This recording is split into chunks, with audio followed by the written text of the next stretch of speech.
Garer une Renault 12 sur le trottoir, enlever tout signe rappelant la crise sanitaire que nous traversons, et voilà les rues de Bergerac transformées en Paris des années 80.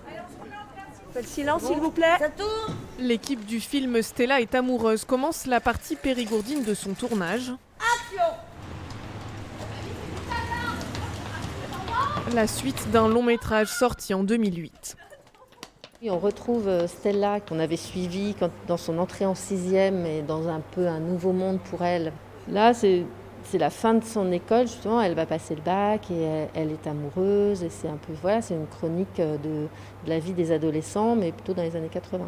Un bar du centre-ville de Bergerac a été relooké pour l'occasion. Jukebox et cendrier témoignent d'une époque révolue. Repoussé de quelques semaines, le tournage est finalement lancé malgré les contraintes sanitaires, pour le plus grand bonheur des deux têtes d'affiche du film.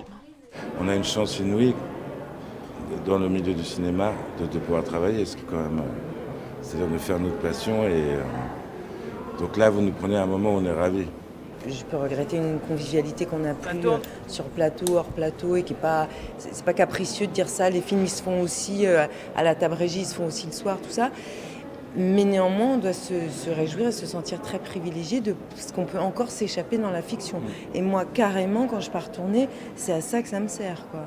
Le Périgord à nouveau en haut de l'affiche du cinéma français, une bonne nouvelle pour l'économie de la région.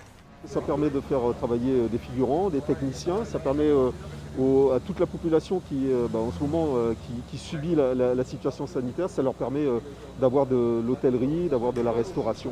Et puis ça donne une belle image du département une fois que c'est à l'écran. Après Bergerac, ce sont plusieurs appartements du centre-ville de Périgueux qui serviront de décor à ce long métrage.